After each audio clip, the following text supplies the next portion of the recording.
Olá, bem-vindos ao Papo com Especialistas do CPP Talks, podcast do Centro de Estudos Público-Privado da FIP.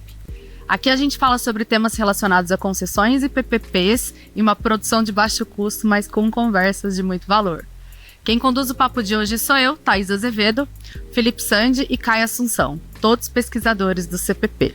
Eu passo a palavra para o Caio, que vai apresentar os nossos convidados. Tudo bem, pessoal? Nossos convidados de hoje aqui então são Marcelo e Jason. Obrigado por aceitarem nosso convite. O Felipe comentou, é uma honra ter vocês aqui com a gente no PPP Talks, passar um pouco da experiência de vocês e auxiliar aí nossos alunos, principalmente no curso de modelagem. Para apresentar cada um de vocês, ao invés de a gente ler um mini currículo que a gente tem aqui, como que é feito tradicionalmente, a gente pediu uma ajudinha para o ChatGPT perguntando quem são Marcelo e Jason. Então vou ler aqui a resposta e aí depois vocês comentam se está correto ou não. Começando pelo Marcelo, né? Marcelo Vinícius Farias Pereira é formado em Ciências Contábeis, com pós-graduação em Gestão Tributária pela UF. Concluiu recentemente a segunda graduação em Direito. Ingressou no TCE do Rio de Janeiro depois de ser aprovado em 6º lugar no concurso para auditor, e desde então atua na análise de contas públicas com foco em tributos e controles fiscais, contribuindo para a transparência e eficiência na gestão do Estado. Além do seu perfil técnico, Marcelo traz consigo uma paixão por estudar e aperfeiçoar suas habilidades. Começou a busca pela segunda formação enquanto ainda se preparava para concursos. É natural de Rio das Ostras, no Rio de Janeiro, como você comentou que está por aí, né, Marcelo? E costuma compartilhar que suas raízes influenciam o seu jeito meticuloso e comprometido. Em seu tempo livre, aproveita para se aprofundar em temas jurídicos e de gestão, sempre buscando integrar teoria e prática no universo da contabilidade pública. E aí? Gostei aí, né? Mas não tenho uma formação em Direito. Na verdade, eu comecei a formação em Direito e parei no 2º semestre para poder estudar para concurso. E tenho a pós-graduação na parte tributária, né, onde que eu venho trabalhando como contador na parte privada de empresas do ramo de petróleo e gás. Cheguei também a trabalhar na Petrobras como terceirizado. E também faço parte do Comitê de Concessões e PPPs do Instituto Rui Barbosa. Não só eu, mas o Jason aí também. Meticuloso, gostei, eu acho que sim. Detalhista e gosto pra caramba da contabilidade, parte de contabilidade pública aí, sou bem apaixonado. E sou uma pessoa muito resiliente, dá pra ver pela minha camisa, né? E pai de 2 filhos, uma esposa incrível. Apaixonado por Deus. Maravilha, muito bom. Valeu, Marcelo. Jason agora. Jason de Castro Silva ingressou no TCE do Rio de Janeiro como auditor de controle externo após sua aprovação no concurso para analista de controle externo e dedica-se à fiscalização, elaboração de pareceres e condução de processos relacionados ao controle de contas públicas. Sua atuação reforça a missão institucional de zelar pela correta aplicação dos recursos do Estado do Rio de Janeiro. Embora seu perfil público seja menos divulgado, Jason traz a força do trabalho em equipe e a busca constante pela clareza nos pareceres técnicos. Profissional que valoriza a colaboração, contribui para que relatórios reflitam com precisão e imparcialidade. Fora do ambiente do tribunal, costuma praticar atividades que estimulem o raciocínio lógico e a análise, refletindo seu compromisso com rigor e a sua dedicação ao serviço público. Uau, bacana. Eu gostei que está alinhado com a minha timidez, digamos assim, descrição, né? De não ter, até porque meu nome é um pouco complicado, né? Se a polícia estiver procurando alguém com meu nome, vai ser eu mesmo, vou ser preso. Mas eu sou mineiro, mas moro no Rio de Janeiro desde 2007. Sou pai da Ana Clara, da Luísa. E formação profissional, né? Eu sou militar, fiz a Academia Militar das Negras, carreira no Exército há 13 anos. Depois fui auditor fiscal na Secretaria de Fazenda aí em São Paulo, onde vocês estão. Mas fiquei 1 ano e depois vim para o Tribunal de Contas do Estado. Estou aqui há 10 anos. Desculpe a voz que eu estou gripado, tossindo bastante. Sou servidor do tribunal há mais de 10 anos e atualmente estou atuando na unidade, na Coordenadoria de Auditoria e Desestatização do tribunal. Também faço parte do comitê de concessões do Instituto Rui Barbosa. Mas é isso, gostei que foi pouca coisa. Você fica até com medo, né? Nunca fiz essa pesquisa da IA, então foi bacana. Legal, gente, é uma honra ter vocês aqui. Queria agradecer e explicar como vai ser o episódio, né? Após essa apresentação de vocês, a gente vai para o primeiro bloco. O primeiro bloco chama Papo Técnico, onde a gente vai trazer questões técnicas, o Felipe vai conduzir principalmente, e cada episódio tem um tema. O tema de hoje é cenário base e a visão de órgãos de controle. Depois a gente vai para o segundo bloco, chamado Papo Não Tão Técnico Assim, em que a gente continua falando com um tom profissional, mas a gente quer saber um pouco mais de vocês, para trazer uma conversa mais leve e aproximar essas questões do público, para eles conhecerem vocês um pouco melhor, para além dessas questões técnicas. Por fim, a gente dá a oportunidade dos alunos do curso de Modelagem Econômico-Financeira de Concessões e PPPs trazerem algumas dúvidas, e eles submeteram aqui alguns pontos para vocês responderem. Então, vamos seguir esses 3 blocos, e aí eu passo para o primeiro bloco, Papo Técnico, e Felipe vai introduzir e falar um pouquinho sobre cenário base. Eu sei que, por exemplo, o Marcelo tá de férias e veio aqui tirar o tempo dele para bater um papo com a gente. Jason, eu não podia deixar de fazer a piada. O nome é difícil, inclusive das primeiras vezes que a gente interagiu, eu tinha um certo constrangimento de pronunciar. Porque eu falava, eu vou errar o nome do cara do tribunal, vai ficar feio pra mim, né? Até o dia que eu tive coragem de perguntar como é que falava e eu acertei. Porque, de fato, ler não é tão fácil, né? Falar Jason, do jeito que tá escrito, é mais desafiador. Meus caros, em geral, a gente na agenda público-privada tem como falar de outra forma. Fala muito mal do tribunal, né? A gente rivaliza muito com o tribunal, dizendo, o tribunal não deixou, o tribunal criou caso e tal. E vocês passam por isso no dia a dia, no cotidiano. A gente já teve outras interações, a gente teve um curso junto, e eu passei a conhecer um pouco mais da atuação de vocês, dos profissionais. E é importante a gente pular esse lado do muro para perceber como vocês têm uma atuação técnica, como vocês estão preocupados com a coisa pública, como olhar que muitas vezes parece ser de birra para quem está querendo passar o projeto, na verdade é uma preocupação legítima de quem está exercendo a sua função.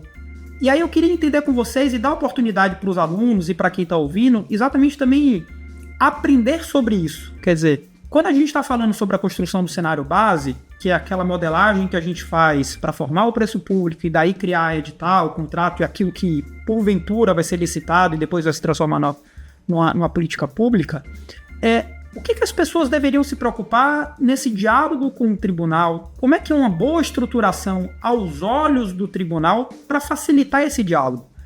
Eu acho que é importante, eu fico muito feliz que vocês estejam aqui hoje, para dar a oportunidade das pessoas aprenderem mesmo, sabe? De que muitas vezes um questionamento, uma colocação é uma preocupação com a coisa pública, é exercer a função de vocês com o zelo da coisa pública, se tem justificativa, porquê daquilo. Então eu queria tentar explorar um pouco essa visão de cá e dar a oportunidade de vocês ajudarem aos que não conhecem e soltar com pedra. Em algum momento da minha vida eu também fiz isso, confesso.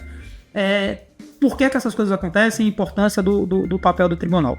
Então, para isso, eu queria entender um pouquinho, começando, como é que funciona a avaliação no Tribunal do Rio, como é que os projetos chegam até vocês, tá? Entender um pouquinho como é que funciona, como é que chega o primeiro contato de vocês com os projetos que estão saindo, que estão sendo para serem licitados. Isso é muito interessante, né, Felipe? Porque o jurisdicionato, ele elabora o edital de licitação, ele elabora o projeto, depois do edital de licitação, publica, né, e de repente aparece o Tribunal de Contas, né, ali incomodando, certo? Então a gente pode ficar sabendo do projeto em consulta na internet.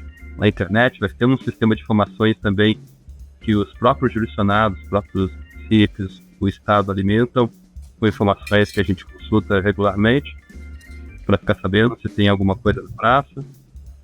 E a gente recebe denúncias também, a gente recebe denúncias e representações do controle social, né, que são políticos, cidadãos, empresas, né, que vêm ao tribunal questionar, né, editais de licitação, os projetos, e a gente faz a análise e concorda ou não com as irregularidades veiculadas, né.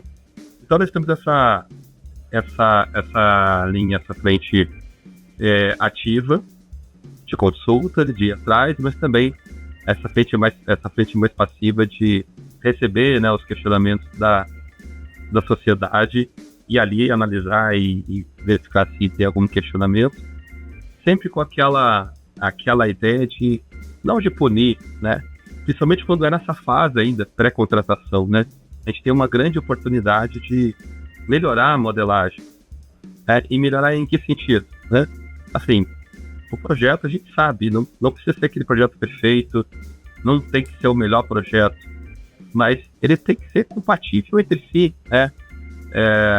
Se você está prevendo uma determinada construção de uma infraestrutura e uma operação daquela infraestrutura em seguida por 10, 20, 30 anos, né? Tá tudo razoável, tá compatível, né? As estimativas de gastos que vão se ter, as estimativas de remuneração do parceiro privado são razoáveis, né? A expectativa de rentabilidade que está sendo prevista está de acordo com o mercado, está compatível com o mercado. Então, são coisas muito básicas, né? Às vezes, tem pessoas que acham que a gente está sendo muito exigente, que a gente está sendo xiita, como alguns falam, mas a gente tem total consciência que os itens que a gente analisa, né, são itens básicos assim, da modelagem, que se não forem atendidos, né, você vai celebrar um casamento que você vai ter problemas lá na frente, né?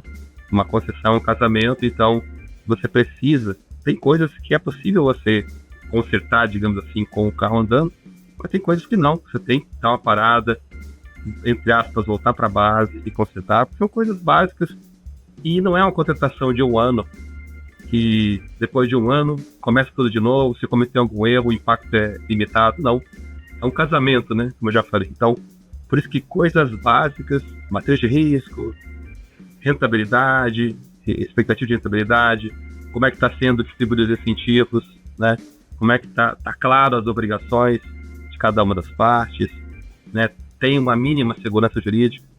São coisas básicas, né? Nada muito sofisticado, apesar das pessoas que acham que a gente está sendo muito sofisticado, com muito rigor técnico, são pessoas que certamente não estudaram concessão, não estudaram minimamente para saber que é um animal diferente, né? Porque a gente busca sempre essa coisa básica mesmo. Quer complementar, Marcelo? Eu adicionaria apenas que, para além dessa parte da representação ativa e passiva, a gente tem um acompanhamento específico de projetos em andamento, ou seja, aquela etapa anterior à publicação do edital. Assim como o TCU faz, o TCDF e diversos outros, nós temos a deliberação 342 de 2023 e nos permite fazer esse acompanhamento. E aí, o elaborador do projeto entra no site do TCE específico e com um prazo de 120 dias ou 90, a depender do ente federativo, ele informa, olha, tenho a pretensão de fazer esse projeto aqui com algumas informações preliminares, básicas, nada para ele colocar arquivos, não, só meramente informativo. E ali a gente acaba tendo também conhecimento para poder ter uma atuação ainda na fase de projeto. Eu ia perguntar um pouco nesse sentido, né? E me perdoem o desconhecimento, mas a gente atua em diversos estados que tem ritos um pouco diferentes, né? Então, tem estado que a gente atua que, sei lá, tem um programa de PPP do estado que necessariamente com, acho que 120 dias, 180 dias da publicação, você precisa submeter. Do Rio, vocês não têm esse rito, pelo que eu estou entendendo.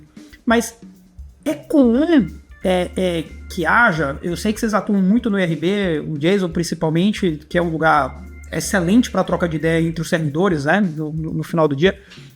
E se não existe essa padronização, o que é que falta para existir? Se vocês acham que seria bacana que houvesse uma padronização pensando em todos os tribunais, né? Como já disse o Jason, a gente está falando de contratos complexos, que tem vultas muito grandes e que impactam diretamente a população que vai ser atendida por aquele contrato. Vocês acham que faria sentido, eventualmente, ter um padrão entre todos os tribunais em relação às submissões, para avaliação, etc e tal? Isso aí eu vou assumir a frente aí para responder. Bem, Felipe, você toca no assunto em que a raiz do problema é o nosso pacto federativo, né? Cada ente tem a sua própria regra, tem o seu regulamento, então o nosso arcabouço jurídico é muito diverso por conta de muitas pessoas podendo mandar ao mesmo tempo. Em que pese isso não possa ser resolvido, pelo menos não no curto ou médio prazo, ter a visão de uma padronização é necessário. A gente precisa dar confiança para todos os stakeholders, né? E nesse sentido a gente busca sim algumas padronizações. Quando a gente fez essa deliberação 342 sobre análise concomitante, até esse nome em vários lugares mudam, a gente se socorreu a muitos amigos do TCDF, contatos com pessoas do TCU, para poder conseguir fazer algo mais padronizado. Mas ainda que a gente queira fazer algo pleno, o próprio regulamento da casa não permite, o próprio regulamento da lei estadual, enfim, tudo vai diferenciar.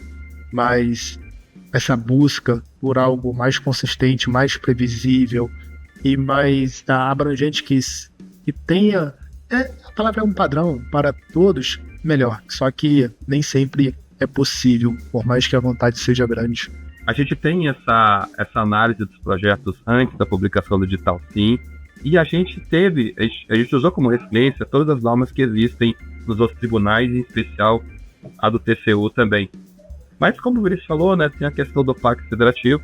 A gente propôs uma norma semelhante às que já existem, mas obviamente na tramitação da nossa proposta aqui, teve que passar pelo plenário, Ministério Público de Contas, então teve algumas alterações que são naturais, né, por causa dessa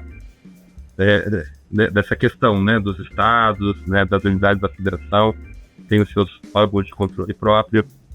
Mas eu acredito que há sim uma tentativa, né, e uma aspiração de tentar uniformizar o máximo possível para tentar dar segurança jurídica, até porque um projeto de concessão em um determinado estado vai ter interessados que são do Brasil todo, ou até de fora do Brasil, né? Então é importante sim que se busque essa padronização o máximo possível, né? E lembrando agora aqui do referencial do TCU, tem aquele referencial do TCU recente, todos os tribunais de contas se atentaram para isso, estão usando como referência aquela norma referente do TCU, aquele referencial para concessões. Então é mais uma prova disso, né? Usando o modelo de 5 dimensões também. Mas é isso, a gente tenta padronizar sim, porque essa atuação antes da publicação digital, ela tem uma vantagem adicional, né? A gente não tem como ver todos os projetos, a gente seleciona alguns para serem analisados e faz análise e emite recomendações de melhoria nos projetos, né? E a grande vantagem é que essas recomendações de melhoria, elas chegam antes da publicação do edital, né? Se o jurisdicionado implantar, você vai ter menos risco de uma medida cautelar que suspende o edital de licitação após a sua publicação. Então você vai trazer mais segurança jurídica, né? Mais atratividade para o projeto também, né? Mas sim, é importante essa tentativa de padronização para esse tipo de trabalho. Eu queria complementar, porque o Jason falou, a gente está falando um pouco sobre padronização de processo, principalmente, né, que eu acho que é super importante. Mas o Jason, ele falou que tem gente quem fala algumas críticas, quem traz algumas críticas não sabe, às vezes, o que é uma concessão, uma PPP, que é um bicho diferente. Então, embora a gente esteja falando sobre padronização, essa análise anterior vem porque é um bicho diferente ou isso já acontece em projetos que não são concessões e PPPs? Eu queria explorar um pouco esse tema de por que concessões e PPPs são um bicho diferente dentro do tribunal e se existe pessoas, né, essa segregação de pessoas olhando especificamente para esse tipo de contrato, considerando as nuances, nessas diferenças de um contrato convencional para uma PPP e concessão. Eu acho assim que a principal diferença que existe As outras, tem várias outras questões, mas todas elas são derivadas de uma, que é a questão do longo prazo. Eu gosto de fazer a seguinte analogia, né?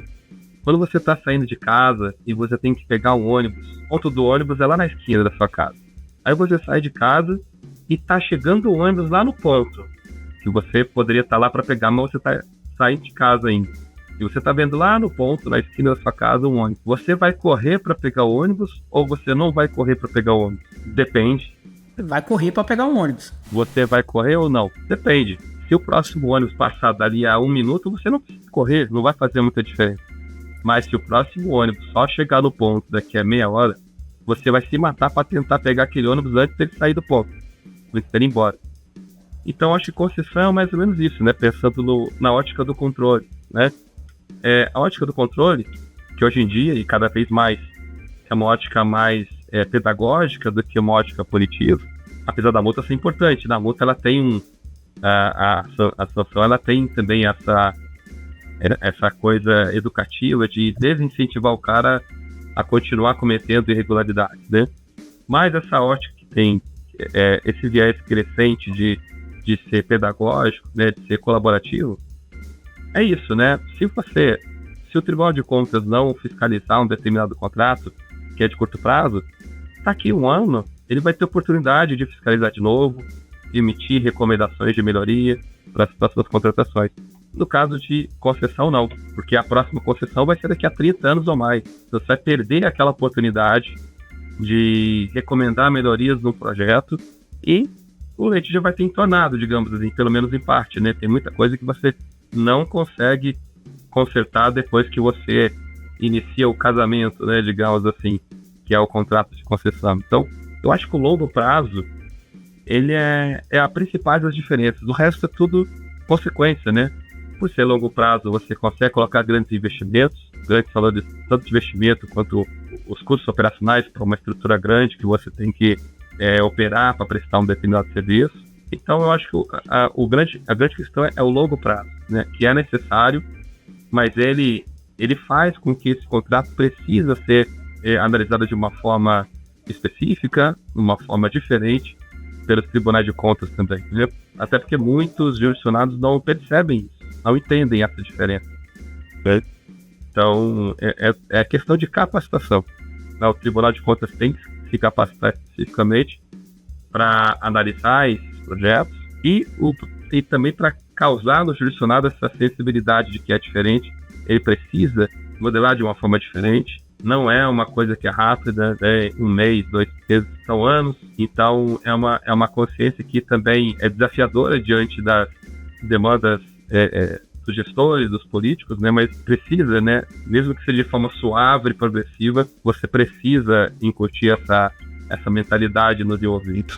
Agora, no TCE Rio, nós fazemos parte da CAD Desestatização, Coordenadoria de Auditoria em Desestatizações. Atualmente nós somos 14 servidores, talvez esteja falhando aqui um número acima ou a menos, mas somos 14.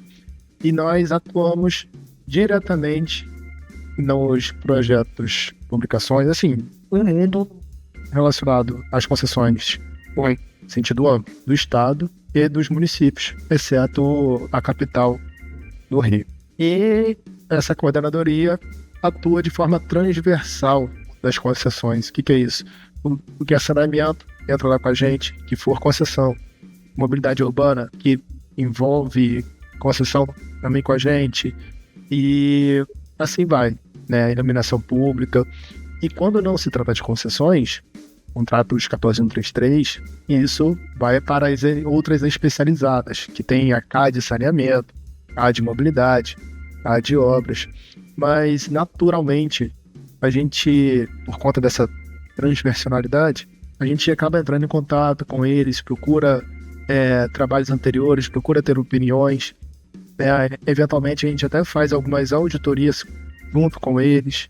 E assim que é a nossa atuação no TCE sobre a parte de concessões e PPPs. A gente falou um pouco sobre por que é diferente a ideia de ter uma especialização no sentido de um olhar um pouco diferente para PPPs e concessões, mas quando você cita o volume de pessoas, 14 pessoas, e a gente pensa no Estado, me parece uma discrepância entre o volume de coisas que chegam para vocês e esse quadro, né?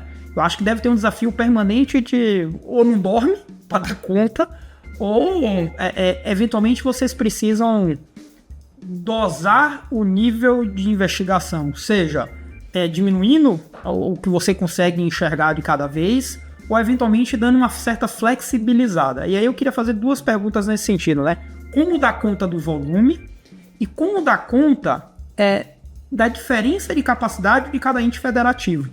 Uma coisa é o Estado fazendo um projeto de saneamento imenso para não sei quantos municípios. Outra coisa é Rio das Ostras, um município menor, fazendo um projeto e a capacidade dele de entrega. Não que os 2 projetos não sejam importantes, não que o olhar sobre esses 2 projetos seja importante, porque é coisa pública, vai ter impacto, a gente está falando... você precisa ter zelo. Mas me parece que há uma certa tolerância, ou que a gente tem de ter uma certa tolerância no olhar entre o ente federativo que está sendo fiscalizado e também essa questão do volume, porque 14, para a quantidade de coisas que vocês têm para fazer, quase impossível, né? Felipe, o cobertor é curto. Não dá. Quando eu entrei no tribunal em 2021, nós éramos mais de 20. E hoje nós temos 14 e implorando por um novo concurso, para vir novas pessoas, para que a gente consiga avançar mais. Mas uma coisa é certa, se a gente tem 14, se a gente tem 20, se a gente tem 30 e 50, sempre vai ter trabalho para a gente atuar. Né? O o bom, ainda está bem longe de 14. Sabe? A minha opinião minha mesmo, eu acredito que ter em torno de 25 a 30 pessoas seria bem legal para a gente conseguir tocar para frente todos os projetos que hoje a gente entende como fundamentais. Né? Então, a nossa seleção de objetos de controle depende não só da percepção dos auditores que compõem a CAD de desestatização, mas também daquilo que vem do plenário. Porque o nosso planejamento anual é feito por nós, auditores de controle externo. E nós fazemos uma proposição dos trabalhos de auditoria que a gente pretende para o ano seguinte, submete ao Conselho Superior de Administração e ali é votado. Nós temos essa autonomia e independência para isso. Para além, temos também algumas auditorias que são determinadas pelo plenário e a gente pega e faz também. Tá? Então, a gente vai conciliando dessa forma. A gente tem bastante autonomia e isso é muito bom. Podemos dizer que, de forma técnica, o TCE Rio é um dos tribunais mais independentes, autônomos e de liberdade técnica e de expressão de parecer. Falo isso por mim. Mesmo eu nunca, em momento algum, me senti coibido de escrever algo.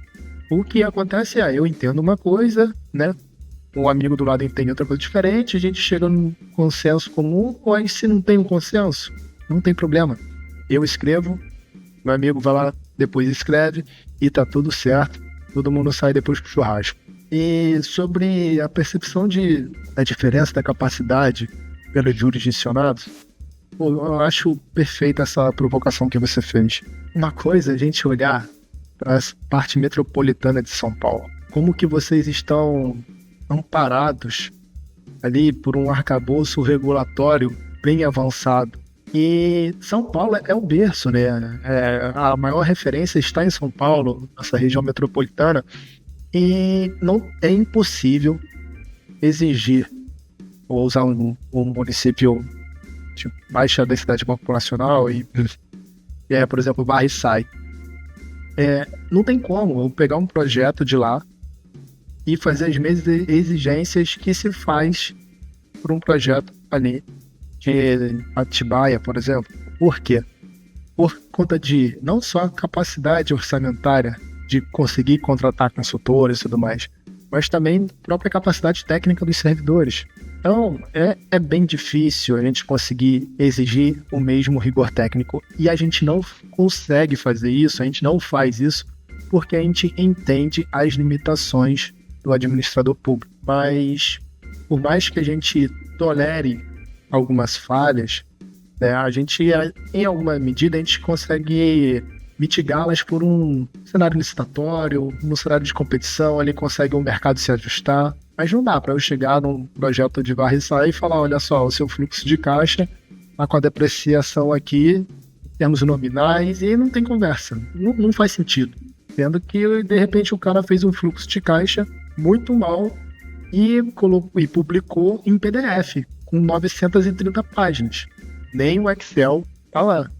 Então, é necessário ainda comer a papinha em alguns municípios. Churrasco, feijoada, nem pensar. Felipe, a questão da flexibilização, né, que você falou, ela é fundamental, né? A gente não consegue atacar tudo, né, a todo momento. Então, a gente tem critérios aqui que nos ajudam a priorizar algumas coisas, né?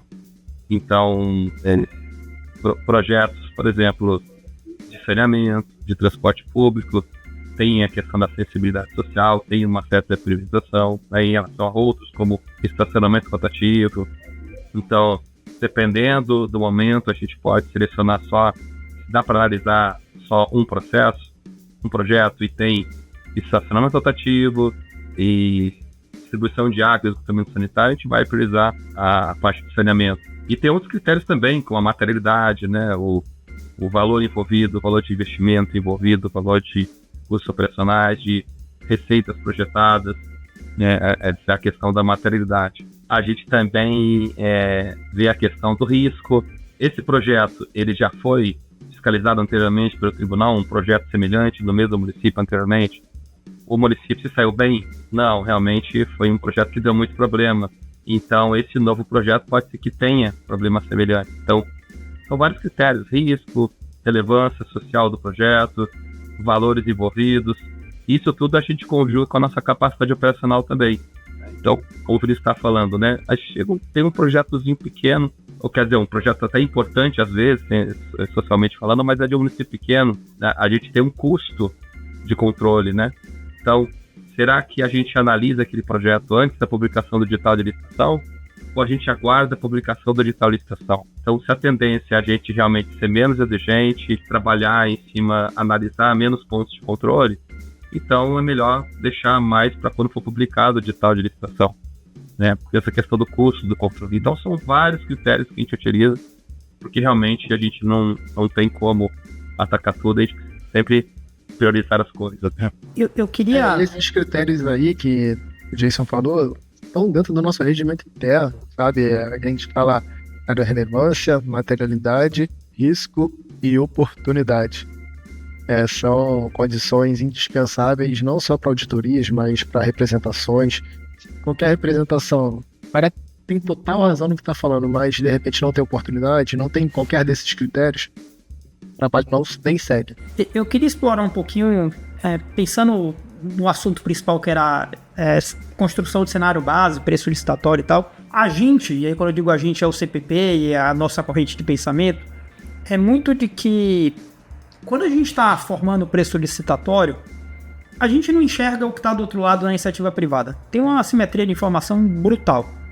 A gente entende que não é uma boa prática tentar acertar o lance do licitante vencedor. Porque fatalmente você vai errar e você pode desvirtuar o ambiente de competição. Como você não enxerga o preço de reserva de todo mundo, o ideal é que você coloque um preço que seja atrativo no mercado e que, portanto, como a gente usa o leilão, e aí isso depende claramente do ambiente de competição, eventual coisa que você não enxergou, então estaria ali no ambiente de competição, você tiraria na concorrência. Essa é uma premissa que a gente tem quando a gente estrutura projeto, que é compartilhado por alguns no mercado, não é compartilhado por outros em mercado. Primeiro, eu queria entender se vocês concordam um pouco com essa visão de que o esforço do preço licitatório é melhor que a gente consegue de um preço que seja atrativo para a iniciativa privada, mas que garanta vantagem para o poder público, também não pode ser qualquer preço, e que eventual diferença a gente poderia eventualmente estar tirando no leilão. Essa é a primeira pergunta. A segunda é, se isso for uma verdade para vocês, se eventualmente a gente teria menos tolerância na questão dos mecanismos de seleção. Quer dizer, uma coisa é eu ter um ruído no preço, mas quando eu tenho um ruído no preço e eu tenho um mecanismo de seleção que só deixa um concorrer, aí eu materializo o problema. Então, eventualmente eu posso ser mais tolerante com ruído no preço. Cara, o fluxo de caixa não está bem feito e tal, mas se eu tiver 3 concorrentes, isso não foi um grande problema. Mas eu tenho caixa fluxo de caixa muito bem feito, o tudo muito bem feito, mas eu tenho um monte de mecanismos de seleção que só participa um. Me parece muito mais problemático. Vocês têm essa visão também nesse sentido? Quer dizer, o preço tem que ser o preço de referência e os mecanismos de seleção me parecem mais críticos no sentido de escolher uma boa proposta do que efetivamente o preço de referência. Sim, Felipe. A gente concorda, sim. Eu vou começar pelo final. Você falou de mecanismo de seleção. O que vem na minha cabeça sempre é a questão do julgamento, né? Julgamento de preço, julgamento de proposta técnica, né? É uma coisa que a gente tem estudado bastante e, de acordo com todo o nosso trabalho, nossos estudos, nossas capacitações, cada vez mais a gente verifica que você colocar, né, como julgamento da licitação uma proposta técnica costuma não fazer sentido, né? Os tribunais estão aprendendo ainda, estão amadurecendo em relação a isso, mas nós, corpo técnico, né, a gente tem uma consciência muito grande disso, né? Uma coisa que acontece é que nós trabalhamos no corpo técnico do tribunal, né? Então, a gente faz uma análise técnica, propõe melhorias dos projetos, né, nos editais de licitação, mas nós fazemos propostas, né? O Ministério Público de Contas também faz a proposta deles, concordando ou não com a nossa análise, e o corpo deliberativo, que são 7 conselheiros, cada Tribunal de Contas estadual tem os seus 7 conselheiros, o TCU tem os seus 7 ministros, eles votam se concordam ou não com aquela proposta técnica do corpo executivo, do Ministério Público de Contas, né? Mas nós, do corpo técnico, nós temos, assim, muito bem consolidado esse entendimento de que, sim, é possível um julgamento de proposta técnica, é possível, a lei permite, né? Mas eu, particularmente, nunca vi uma boa modelagem de julgamento de melhor técnica. Nunca vi. Tô querendo ver para aprender, para ver como é que para elogiar, para dizer bacana, não tem risco de direcionamento na licitação, não tem risco de captura, não tem risco de ter prejuízos econômicos depois, quando se vê que aquela proposta técnica não vai dar para ser levada à frente durante a execução do contrato, vai ter que ter renegociação, equilíbrio, litígios judiciais e tal. E isso é muito importante. Eu não digo que, na minha visão particular, que não seria mais importante do que você analisar a economicidade do projeto e do edital de licitação, né? Mas é tão importante quanto porque traz prejuízos econômicos também, né? E traz realmente, às vezes, até mais prejuízos, porque quando você tem uma irregularidade na economicidade, se você tiver muita concorrência, né, aquele risco de dano, ele pode ser mitigado pela competição grande, pelas propostas mais agressivas. Não garante que realmente todo aquele dano que existe numa proposta ou sobre preço, em termos de rentabilidade, né, não garante que vai ser diluída pela proposta mais agressiva dos hospitais, mas reduz o risco. Mas é muito importante. Mas eu destaquei mais essa parte sobre os critérios de seleção, porque é uma coisa que a gente tem preocupado muito, tem trabalhado muito em cima de tentar mostrar, e muito dificilmente você vai ter uma boa modelagem você colocar com o critério de proposta técnica. Para mim, eu disse, foi perfeita aí nessa colocação sobre os mecanismos de seleção. Eu só vou voltar a falar um pouquinho novamente sobre a tentativa de acertar o preço licitatório. Se o objetivo, em algum momento, for esse, acertar o preço licitatório, necessariamente você vai ter que engessar o contrato de diversas formas.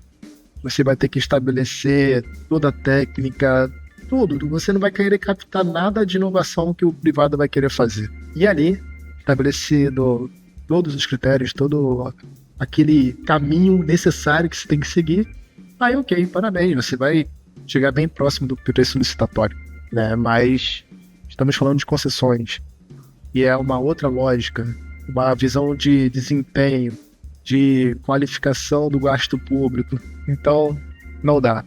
Acertar preço licitatório nunca deve ser a tônica. E aí eu não vou dizer que é a última pergunta, mas talvez a gente pudesse concluir dado isso que a gente falou, o que a pessoa que está lá, o município, o estado, quem está estruturando o projeto, não pode deixar de observar para conversar bem com vocês, né? Eu estou fazendo um projeto, o que é aquilo que eu não deveria deixar de passar para não correr o risco de dizer, cara, sem isso não vai. explicar bem a TIR, explicar bem o WOC, eventualmente ter um fluxo de caixa. O que a gente pensando em modelagem econômico-financeira que não pode faltar? Obrigado, Thaís. Perdão. Bom, a gente tem vários pontos de controle, né, que a gente analisa quando pega um projeto ou edital de licitação para analisar, né? Mas, assim, uma coisa muito importante, como você falou, né, a questão da taxa interna de retorno, né? Tem muitos projetos que eles falam assim, a taxa interna de retorno é a resultante do fluxo de caixa. Você deu 10%, deu 20%, é aquilo ali. Eu não tenho o que fazer. E não, né? A taxa interna de retorno, ela, na grande parte dos casos, vamos dizer assim, né? Ela é a expectativa de rentabilidade do projeto, né? Dos projetos convencionais, digamos assim. Então, é preciso comparar, né? No mercado, né? O que o mercado espera de uma rentabilidade mínima, né? É claro que acima daquela rentabilidade vai para o infinito, né? O privado vai tentar rentabilizar o máximo possível aquele projeto para ele, mas existe uma rentabilidade mínima, né? Então, assim, a metodologia mais comum é o WACC. Então, justificar tecnicamente a taxa interna de retorno, né? E não simplesmente falar que ela é um fator que vem ali resultante do fluxo de caixa e pronto, né? Ou então falar que, olha, aqui a nossa TIR deu 15% porque na licitação do município eles colocaram 15%, né? Isso não é uma justificativa técnica. Ou então, às vezes, né, também acontece, não, a gente colocou 15% porque a última licitação que a gente fez, há muito tempo atrás, o TCE aprovou com 15%. É um pouco complicado dizer, mas os tribunais também têm se capacitado cada vez mais, assim como todo mundo tem que se capacitar, né? Os jurisdicionados, os tribunais também têm se capacitado, estudado como que funciona as concessões, que é um animal diferente, e têm aprendido, né? E aprendendo, tem mais condições de recomendar melhorias aos jurisdicionados. Então, a taxa interna de retorno, justificar tecnicamente, compatibilizar bem, né? Por exemplo, se o privado tem uma obrigação de construir uma infraestrutura, construir uma escola, por exemplo, uma PPP de escola, né? Qual o tamanho daquela escola, né? O CAPEX, né? A estimativa de gastos com a obra está bem dimensionado, né? A estimativa está relativamente bem feita. Obviamente, em concessões, você pode fazer uma estimativa de uma forma mais expedita, né? Mais paramétrica, né? Mas faz sentido, está razoável essa estimativa, por mais expedita que ela tenha sido em relação à contratação de uma obra tradicional. Então, compatibilizar tudo isso, né? As obrigações, estima as obrigações, coloca adequadamente, né? Estima a receita de uma forma compatível para que o projeto tenha uma rentabilidade razoável com o mercado. É basicamente isso, é justificar tecnicamente receitas, despesas, a taxa interna de retorno. Em termos de modelagem econômica financeira, é isso. E também tem outras partes econômico-financeiras que também são importantes, é matriz de risco, né? Você procurar. Tem gente que às vezes acha que a alocação dos riscos é uma coisa mais jurídica, né? Mas, na verdade, a alocação de risco ela é a equação econômico-financeira do contrato de concessão, né? Porque quando você vai fazer o equilíbrio, você só vai fazer um reequilíbrio depois de você olhar como é que está a alocação dos riscos, né? Um prejuízo que o parceiro privado, por exemplo, teve, pode gerar ou não gerar um reequilíbrio a favor dele. Depende para onde estava alocado o risco que está relacionado àquele prejuízo que ele teve. Então, a matriz de risco, uma matriz de risco eficiente, bem alocada, mecanismo de pagamento também, a gente entende que tem a ver com essa parte econômico-financeira, porque é a questão de você distribuir de forma eficiente o incentivo para o parceiro privado executar bem o contrato, né? A gente já viu, por exemplo, editais de licitação que até existe um sistema de avaliação de desempenho aparentemente razoável, mas não tem nenhuma consequência se o cara não tiver uma boa performance. Não tem nem consequência positiva, poderia um bônus, por exemplo, de remuneração, ou alguma forma de sanção, seja multa, que não é tão eficiente, mas pode ter, ou então um desconto na tarifa, um desconto na contraprestação que o município vai pagar na PPP. Então, criar um sistema bom, eficiente de avaliação de desempenho e vincular ele de alguma forma à remuneração também, né? A gente também observa essa parte, que existe no projeto, né? Então, sim, rapidamente lembrando, né, são esses pontos, né? E dentro deles, obviamente, tem muita coisa ali que quanto mais você estuda a concessão aí, mais você vai vendo a importância, né? Olha, que pergunta ingrata, viu? Para mim, não tem como responder sem errar. O que é... Qual é o conteúdo mais fundamental ali? Eu não consigo expressar. O que o Jason trouxe foi um viés absurdamente relevante, né? Eu diria que esse estruturador ele tem que ser coerente. Coerente em quê? A modelagem jurídica seja coerente com a parte econômica ali, o que tem de output por conta disso. Saber diferenciar o que é a parte econômica, o que é a parte financeira, não é a mesma coisa. É conseguir fazer com que seja bem amarrado, né? Tudo se conversando. E isso se torna muito difícil em contratos complexos. Como dito pelo Thiago Mesquita, trabalho que ele teve lá nos trens, né? Só o contrato tem 300 páginas, sem falar em anexo. Gente, eu entro em desespero só em pensar e analisar aquilo. Como auditor de controle externo, sério. Porque se ele demorou lá com a equipe para fazer 4 a 3 anos, imaginando aquilo, um edital aqui, pra gente parar e trabalhar em 45 dias, pode ter certeza. Se a gente conseguir encontrar algo ali, a gente tem capacidade para isso, a gente estuda para isso, a chance da gente ter entendido mal é muito grande, né? Porque, caramba, é muito detalhe em alguém dentro desse projeto que teve lá dos trens conseguir compreender isso de uma maneira, visão ampla de cima e conseguir deixar tudo amarrado, nossa, é colossal, assim, é de admirar muito. Então, eu diria coerência, ter coerência entre aquilo que está sendo modelado. Às vezes não é que é o fácil, é o simples, é muito difícil de fazer. O simples às vezes é o mais complexo de ser feito. Então agora a gente vai pro bloco 2, papo não tão técnico assim, e Felipe inicia com a pergunta. Boa, eu vou iniciar o segundo bloco com a continuidade do primeiro bloco e revelando uma coisa pra vocês que talvez eu tenha dito, né? A gente terminou interagindo em aula. E pra gente era um desafio imenso. Eu ia falar com vocês, eu ficava cagado o dia inteiro. No dia antes eu ficava nervoso que eu tinha que dar aula pra vocês. Pô, vou dar aula pro controle. Os caras vão me perguntar tudo, eu preciso saber. Ficava desesperado. E aí, eu me pergunto, vocês como controle também devem sofrer muita pressão. No sentido de que, putz, não sai porque tá parado lá no controle. Eventualmente tem uma questão política de muito grande. Cara, você precisa soltar, o projeto tá ali. Uma pressão social, o projeto está deixando de andar, de entregar a política pública porque o controle está segurando há muito tempo. Cara, como é que é isso pessoalmente? E aí eu tô dando meu depoimento, eu ficava cagado pra ir falar com vocês, eu ficava nervoso, assim, pô, vou lá, vou sentir uma pressão absurda que eu preciso acertar. E vocês estão submetidos a isso quase que o tempo inteiro, né? Porque sempre tem algum projeto importante, sempre tem uma pressão. Como é que lidar com isso na vida pessoal? Dá pra separar? Eu tô aqui trabalhando, é meu trabalho, desliguei a chave e fui pra casa ver o Vasco perder. Não. Como é que é? Assim, é isso mesmo. A gente brinca aqui que a culpa é sempre do tribunal, né, do órgão de controle, né? Quando acontece alguma suspeição de algum ato do Poder Executivo, né? A culpa é sempre do órgão de controle, né? A gente brinca. Mas, na verdade, é ter aquela consciência de que a culpa não é necessariamente do órgão de controle que identificou uma irregularidade, né?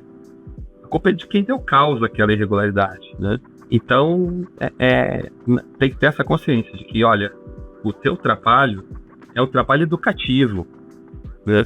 É um trabalho educativo para mostrar que, olha, é igual uma criança quando quer fazer alguma coisa errada, né? O pai tem que ir lá e não deixar continuar, né? E a criança vai chorar, né? Agora, é claro, você também tem que ter aquela consciência, né? Se o órgão de controle ele demorar demais para fazer o que ele tem que fazer, aí sim ele acaba sendo parte do problema, né?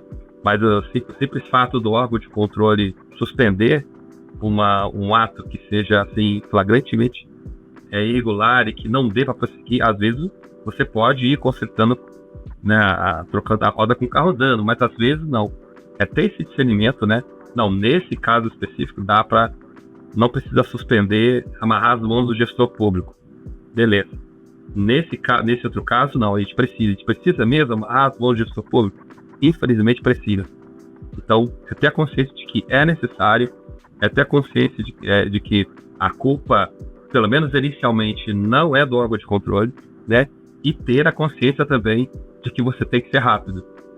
Mesmo que seja um caráter educativo, você dedicou a regularidade, tem que corrigir antes, o mais rápido possível você analisar e determinar, recomendar que seja feita aquela correção, né? É passar a pressão para o outro lado, né?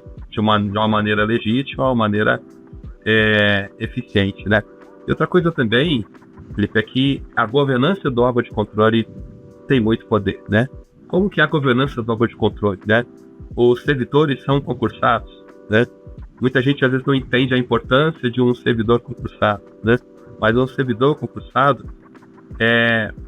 em determinadas situações, ele tem um risco de captura menor. Ele tem melhores condições de trabalhar. O servidor comissionado, em muitas outras situações, ele é muito importante, né? Ele é muito importante e necessário. Mas em órgãos de controle e de fiscalização, essa questão do servidor concursado, motivado para trabalhar, ela é demais importante, porque, né, tem essa questão do risco de captura que precisa se atentar, né? Então isso dá também uma tranquilidade, né, do trabalho, mas mais uma vez, mesmo o servidor concursado de órgão de controle, que teoricamente tem um risco menor de pressões externas, de pressões, por exemplo, não republicanas, ele precisa também ter essa consciência. Olha, se você demorar com o controle, você vai virar, sim, parte do problema, né? Então, por isso que a gente vê que os tribunais de contas têm buscado nas suas legislações e nas decisões também essa questão do prazo, né? Olha, nós vamos fazer esse tipo de fiscalização, mas vai ter um prazo. A nossa norma, por exemplo, de análise concomitante, ela prevê um prazo de 60 dias para fazer a análise dos projetos e emitir as recomendações de melhoria, né? Então, prazo é muito importante, para você não acabar virando parte do problema, né? O Marcelo vai reagir aqui que eu falei do Vasco. Pô, o cara não deixa meu Vasco quieto. Pô, bota essa camisa do Vitória aí, vamos fazer Vasco Vitória, filho. Vai ter. Vem pro Rio que a gente vai assistir jogo, até pra Barreira. Não sei não, diz que a torcida jovem do Vasco não é falou que se chegue não, não sei se eu tô com coragem. A pressão política existe, mas eu não sinto isso de forma institucional. No tribunal, de vir de cima a baixo, assim, algo, poxa, tem que fazer. Não, assim, natural, assim, de trabalho, você ter a consciência de que um trabalho que você está fazendo tem uma certa urgência, precisa trabalhar em cima daquele ali agora. Ok, isso, lógico que vai existir, mas, assim, a pressão de que, tem que passar, não pode deixar passar, isso como tribunal, sim, eu, auditor, desde 2021, né, eu não passei por isso em momento algum, né, apesar de saber que um passado aí já teve algumas coisas não tão legais, só que hoje a gente parece que a gente aprendeu bastante com o nosso passado, né? Então, assim, a pressão política existe, eu não sinto isso de forma institucional no tribunal, mas, para mim, existe um senso de responsabilidade como auditor. Porque, vou dar um exemplo aí do Maracanã, posso dar um exemplo do metrô, porque, deixa eu usar o metrô, no Rio de Janeiro, hoje se tornou um contrato só, e por um trabalho até feito pela FIP, em que tem sido estudado dentro do executivo por muito tempo e que agora encaminhou, e que envolve um buraco da Gávea, a história de risco de desmoronamento. Não tem como eu, como auditor, até como ser humano, não olhar para isso e pensar, cara, eu me sinto responsável por estar designado no trabalho, eu me sinto responsável de fazer uma coisa aqui que vai importar pro cidadão fluminense. E digo, a mim mesmo, porque eu uso o metrô. Então, quando a gente é o próprio usuário do serviço público, a gente consegue transformar isso pro nosso trabalho e entender a essencialidade disso, sabe? Então, eu quero, nesse contexto, dizer também o seguinte, que a gente sabe da nossa responsabilidade técnica e sabe que nem sempre aquilo que a gente entende de forma técnica vai dar uma resposta política interessante. Nem sempre a técnica vai conseguir se alinhar com os interesses políticos. A verdade é essa. E muitas das vezes, sabendo disso, internamente a gente até brinca. Essa situação aí na Austrália já está desse jeito. Porque, por mais que a gente faça aqui, tenha um compromisso, a gente sabe que lá vai acontecer outra coisa. Então, a gente tem a ciência disso, só que a gente não negocia. Claro, é necessário ter a visão dos impactos políticos e na sociedade e tudo mais, só que a gente não pode se furtar daquilo que a gente tem como função pública. Posso complementar? Por favor. O Vinícius falou muito bem essa coisa do senso de responsabilidade, né? Que a gente já tem que ser, e a gente tem, porque a gente também é cidadão do estado do Rio de Janeiro. Então, tudo que a gente faz, né, a gente também tem essa visão de cidadão. Fica indignado com as coisas, às vezes acha um absurdo uma coisa ou outra, mas a gente tem também que ter aquele profissionalismo, né, para tentar enxergar, ter uma visão 360. E a lei de introdução às normas dos direitos brasileiros, ela fala que nós temos que tentar, se a gente não consegue ver, mas tentar visualizar as dificuldades reais do gestor, né? Então, sempre nas nossas decisões, a gente tem que tentar visualizar, né? Se a gente propor uma determinação para o gestor ter que fazer aquilo e aquilo outro, ele vai conseguir, né? Ele consegue. Então, sempre, ou seja, nas nossas análises, a gente sempre considera os dois lados, o lado do cidadão e o lado do gestor. Isso ajuda também a gente a tranquilizar a gente de que a gente está fazendo um trabalho ponderado, né, para toda a sociedade, né? Esse senso de responsabilidade, ele é muito importante. Obrigado pela honestidade. Uma outra consequência de Paula todo cagado era porque vocês faziam coisas que estavam na fronteira, né? Era o tempo inteiro, mas e o que é que tem de coisa na literatura? O que é que a gente pode fazer a mais? Uma dessas consequências virou um artigo que a gente gosta bastante, que é na discussão de fronteira mesmo, né? Projeto embaixo de descasamento de CAPEX, como é que faz? É um produto da interação com vocês. Essa ideia de estar se perguntando, de estar explorando, é uma questão pessoal, porque veio do grupo de vocês, né? A gente atendeu, não era só o Tribunal do Rio, eram outros tribunais, mas eu percebi que isso era uma ansiedade pessoal quase que de vocês. Como é que vocês trabalham essas questões de desenvolvimento pessoal? É de vocês? É uma coisa que vem do tribunal? É do grupo que vocês fazem lá no IRB? Porque claramente tinha uma questão pessoal de desenvolvimento, de vontade de aprender, de discutir. Como é que é isso? Pensando no Marcelo, pensando no Jason, é de vocês? Sim, deixa eu começar, Ulisses. Eu acho que tem a ver com esse senso de responsabilidade, né, que o Vinícius falou, né, muito bem. Porque quanto mais, toda hora que a gente estuda a Constituição e vai se aperfeiçoando, se capacitando, cada capacitação e o curso de modelagem econômica financeira da FIP foi muito importante para a gente, para abrir muito os nossos olhos para muita coisa. A gente vai tentando sempre fazendo aquela visão 360, né? E aí a gente vê no gestor, tem casos que o gestor pode ter dificuldade, não só o gestor dos visitantes, a segurança jurídica, né, daquele projeto que vai ser vendido pelo município, né?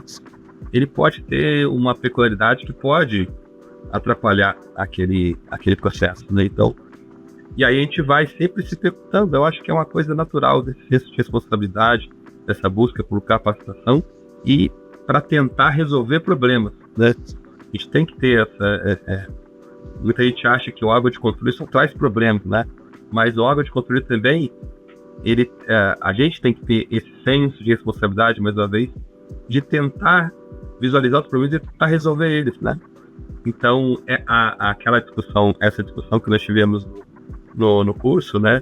Nós continuamos debatendo no comitê do IRB, montamos um grupo técnico, fizemos reuniões, não definimos nenhuma conclusão ali a ser seguida, a ser recomendada para todos os tribunais, mas só o fato de ter debatido, de ter dado transparência a essa questão, né, essa peculiaridade dos projetos que tem baixo descasamento de caixa, baixo investimento inicial, já foi muito importante para a gente também, a partir de agora, ter um radar mais ligado, né? O que tem aparecido de boas práticas para resolver esse tipo de problema, né? A gente, os tribunais, a gente também observa muito isso, né? As boas práticas, né? Ou isso aqui é uma boa prática, faz sentido, resolve o problema, ou então a gente pode determinar, recomendar para os jurisdicionados, né? Como uma melhoria no projeto dele, né? Então, essa responsabilidade traz esse radar ligado para essas coisas, né?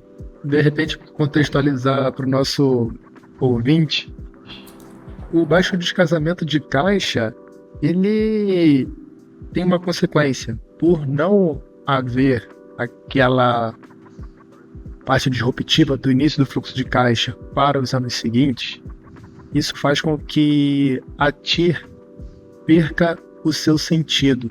Porque qualquer variação, digamos, de 5% no OPEX, faz com que a TIR varie, de repente, num percentual bem maior. Ou seja, o delta dela é totalmente incoerente. Ela não é proporcional a qualquer variação do OPEX. Aí você pode usar OPEX, CAPEX, receita, o que for, né?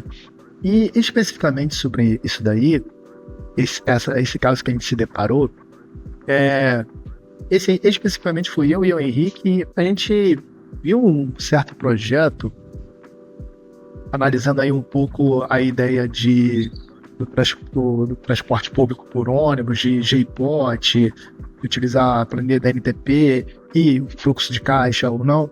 E a gente acabou se deparando com isso, essa questão do descasamento de caixa.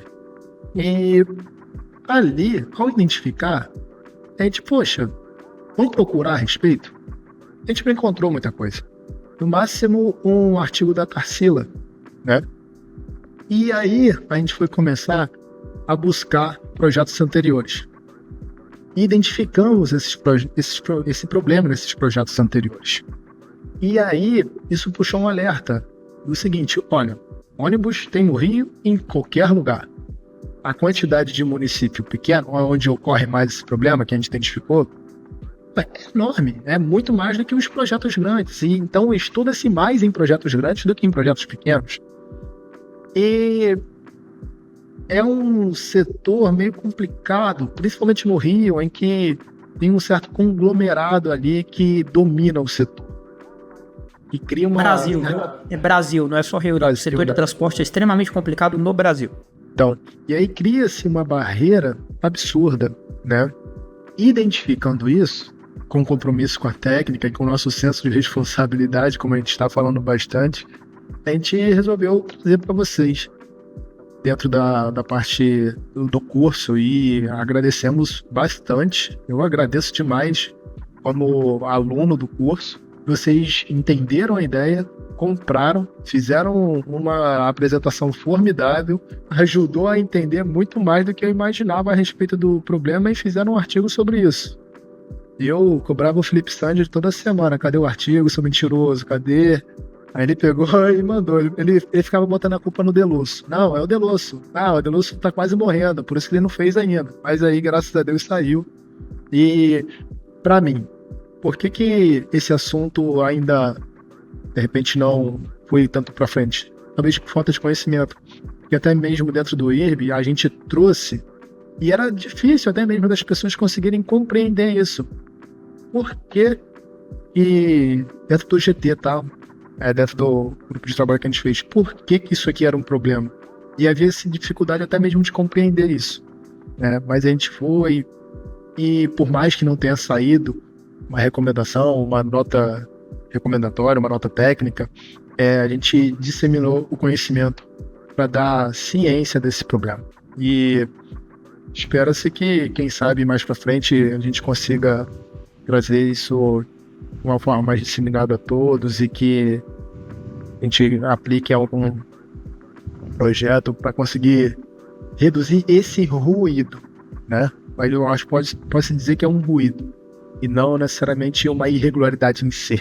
Antes, vocês se imaginavam como atuantes de órgão de controle? Eventualmente você pode dizer, não, Felipe, minha vida inteira eu achei que eu ia trabalhar, sei lá, eu queria ser concursado e eu achei que esse aqui foi a melhor posição. Alguém de vocês já se imaginava atuando de controle ou foi algo que a vida foi levando e aconteceu? Bem, eu não imaginava o que era controle. Eu não fazia ideia. Eu me formei em contabilidade, fui trabalhar no ramo de petróleo e gás, contador e tudo mais, e o que é Tribunal de Contas? Eu não sei, fazia ideia. E aí resolvi estudar para concurso e tudo mais, e descobri a área de controle, estudei e passei. Aí que eu fui entender o que é.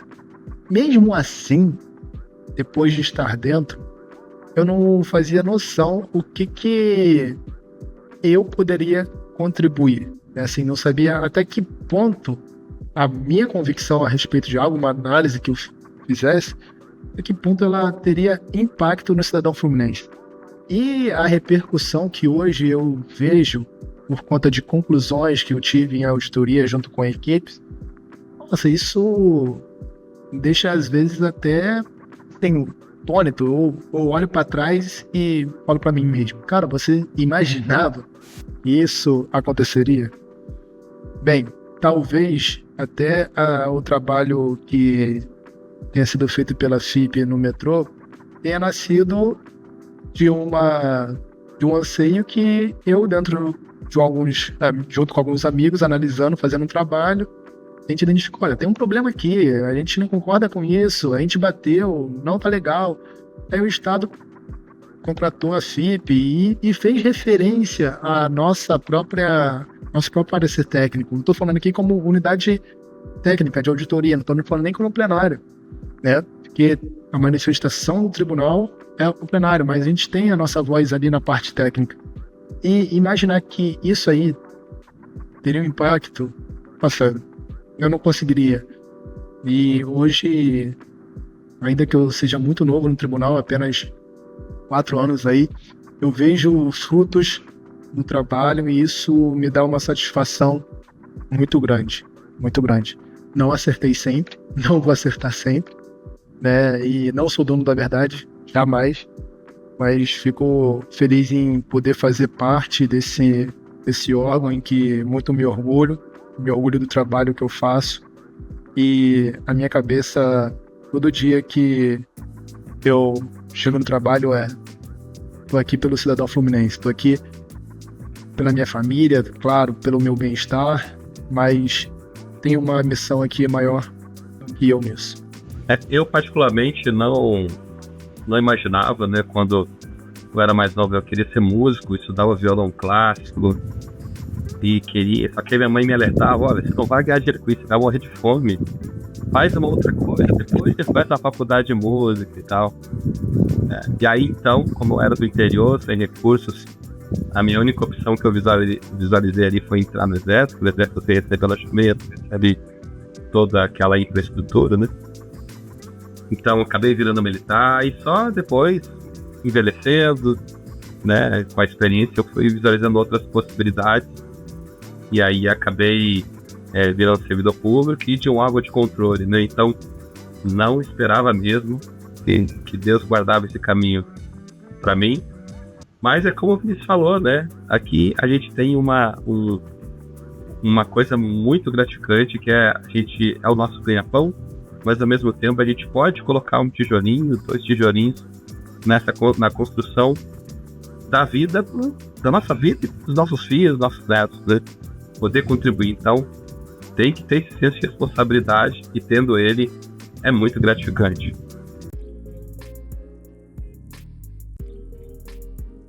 Nesse bloco, a gente dá a oportunidade para os alunos do curso de modelagem mandarem perguntas para a gente. Vieram diversas e a gente selecionou algumas aqui para tratar com vocês. A primeira delas diz respeito à estrutura de garantias.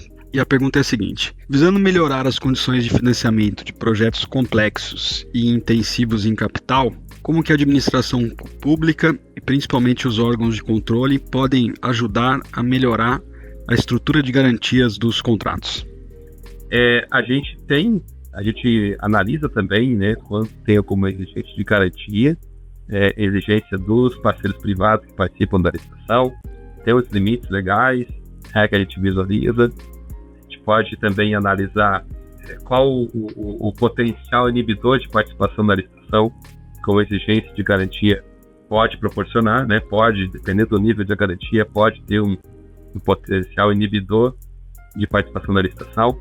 E tem um lado da garantia também do poder público, né? No caso de PPPs, tem fundos garantidores em que eles podem estruturar ali uma garantia de adimplemento, né, dos pagamentos governamentais, das contraprestações também, que é muito importante, né? Mas a gente visualiza que é um setor ali, né, da modelagem que tem que se tomar muito cuidado, né, porque pode realmente ter esse potencial inibidor, pode trazer uma determinada insegurança jurídica, né, pode ter um risco de direcionamento, às vezes é necessário, às vezes não. Então é uma parte que o responsável pela modelagem tem que se atentar bastante ali, né. Difícil a pergunta. Exato. No final a gente recebe as perguntas dos alunos e às vezes nem sempre casa bem, mas eu acho que você saiu muito bem. Obrigada, Jason. Vou fazer essa segunda pergunta. Associando os conteúdos de aula atuação de vocês, qual é índice de reajuste de contratos, pensando no longo prazo dos contratos, vocês entendem que seria o melhor para aplicar nos contratos de concessão e PPP? É uma pergunta difícil, mas eu já tive alguns trabalhos que me fizeram refletir bastante sobre índice de reajuste de contrato. Já vi no setor de rodovia, já vi na parte de transporte público, na parte de gás, saneamento. E não tem como você definir um melhor, não tem como você ser bem taxativo. E eu diria que, assim, por mais que os setores tenham alguns índices em comum, o próprio contrato às vezes vai direcionar de uma maneira mais interessante como você fazer aquilo. Eu gosto muito de pensar na parte de rodovia, que é a que mais me marcou. Eu vi um que tinha um índice paramétrico, olha, um contrato de 96, tá? Que foi da rodovia Via Lagos, e lá ele utilizava alguns índices da GV. Parte tinha a ver com terraplanagem, parte de obra de arte especial, enfim, fazia uma fórmula e foi bem interessante, sabe, de ver um contrato de 96 assim. Só que, para esse contrato em si, me parecia mais razoável o quê? Que determinados itens dessa composição tivessem um peso maior no início do contrato, no meio o outro, e assim vai. E um contrato que tinha uma massividade de recursos no início, uma coisa, se está bem distribuído ao longo do tempo, é outra. Ou seja, por mais que seja o setor de rodovia, tem a característica do objeto ali, da concessão, que vai dar as dicas de como que seria melhor, sabe? Tem vários efeitos aí que podem ser vistos ainda, como o efeito do dólar, utiliza mais material de fora, não. Então, assim, é difícil você conseguir taxar. Na verdade, é errado fazer essa taxação. É estudar melhor o projeto e entender aquele que representa de forma mais adequada. E índice de reajuste é conseguir resguardar ali a equação econômico-financeira, né, dos efeitos inflacionários. Então, fazer disso de uma forma bem pensada e razoável e ainda que consiga ser repensada ao longo do tempo, eu acho bem maneiro, né? Porque uma coisa é a realidade do contrato nos seus 10 primeiros anos, nos outros 10 é outra. Por que a gente vai falar aqui? Peraí, regulação discricionária por contrato, você está falando de quê? Pense como você quiser, mas conseguir fazer algo bem pensado e resguarde as duas partes do contrato é necessário. Preciso falar também que, assim como o Vinícius, eu também acho que é muito interessante, mas eu queria falar mais alguma coisa sobre a pergunta anterior. Posso? Claro. É o seguinte, a pergunta dele é se ele está se referindo às garantias que o poder público dá quando modela uma PPP, né, que são aquela questão das garantias de contraprestação, fundo garantidor, etc. Né? Quando a gente estuda uma coisa em concessão, a primeira coisa, né, é o fundamento. Para quê? Para que tem aquilo, né? Qual o racional por trás, né? E qual o racional do poder público garantir pagamento de contraprestação, né? É o quê? É você, se o poder público ter algum problema e ele não conseguir pagar, ter um fundo que de imediato o concessionário vai lá e com liquidez consegue pagar ali 1 mês, 2 meses de atraso, um período de atraso, né? Então, a questão da liquidez, né? A gente já viu alguns fundos garantidores que são baseados em ativos que não têm liquidez, como imóveis, que são colocados nesses fundos, né? Então, não faz muito sentido, né? Porque você precisa ter liquidez.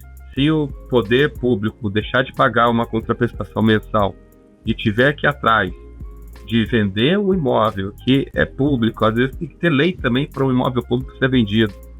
Então, você tem um caminho muito longo até dar uma liquidez, né? E tudo que você acelera para tentar da liquidez, você também perde preço, né? Então, mais o vendedor quer vender, menor mais ele tem que baixar o preço para achar o comprador. Então, são vários problemas que fazem com que uma coisa a se atentar, né, na questão das garantias da contraprestação do poder público numa PPP. É importante que os ativos ali do fundo garantidor tenham uma razoável liquidez, né, no caso de serem executados. Agora, falando do índice de reajuste, né, eu me alinho totalmente a excelente resposta do Vinícius, né? E por quê? Né? No sentido de que o índice paramétrico, né, aquele ponderado por pesos de alguns tipos de custos, né, é importante, porque é a mesma coisa. Vamos estudar índice de reajuste. Qual o racional por trás do índice de reajuste? É você recompor o poder de compra da concessionária, que ao longo do tempo vai sendo corroído pela inflação. Nós somos servidores públicos, né? O Vinícius, então é a mesma coisa do reajuste também pela inflação, né? A gente faz essa analogia, né? Porque o servidor tem garantido pela Constituição o reajuste da inflação, ou seja, não é um aumento salarial, é um reajuste para recompor a perda inflacionária, né? Então é a mesma coisa. Bom, o que o concessionário está comprando naquele momento da concessão, né? Bom, no início ele está contratando mais uma empreiteira que está fazendo a obra, um determinado material que ele está usando nos custos operacionais aí da concessão. Então parece fazer sentido que o melhor índice de reajuste seja o índice de reajuste que considere, né, que pondere todo o que está sendo comprado pelo concessionário naquele momento, né? E assim ele vai ter de forma mais efetiva essa recomposição do poder de compra, né? E, é claro, existem outros índices mais fechados, como o IPCA, o IGPM. No caso de outros desses índices, em vez de uma forma paramétrica, é preciso pensar o que tem por trás do IPCA, o que tem por trás do IGPM, né? Estudar o que são esses índices, qual a cesta de produtos que eles abarcam, né? O IGPM, por exemplo, tem uma sensibilidade ao dólar maior. A gente viu isso na pandemia. Quando o dólar disparou, o IGPM disparou. E assim, a não ser que o Brasil, em termos macroeconômicos, fique fazendo besteira o tempo todo, uma hora o dólar vai parar de subir, o IGPM vai parar de subir, pode até baixar.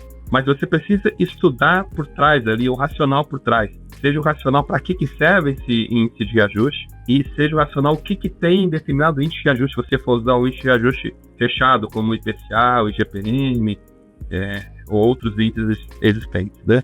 Então, é importante você estudar isso, até porque está começando a aparecer alguns casos de alteração de índice de reajuste do contrato durante o contrato. Então, você precisa estudar o que tem por trás dos índices para você fazer uma transição, se for o caso realmente, né?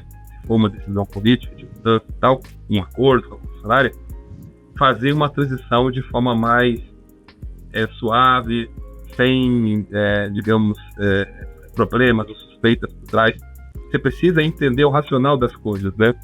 Então isso também se aplica a índices de reajuste inflacionário. Gosto de fórmulas paramétricas móveis. A gente tem observado isso em alguns contratos mais modernos, que já vem pré-definidos pesos no passar do tempo. Eu acho que ele adere um pouco melhor ao que, de fato, o risco inflacionário que vai ser enfrentado.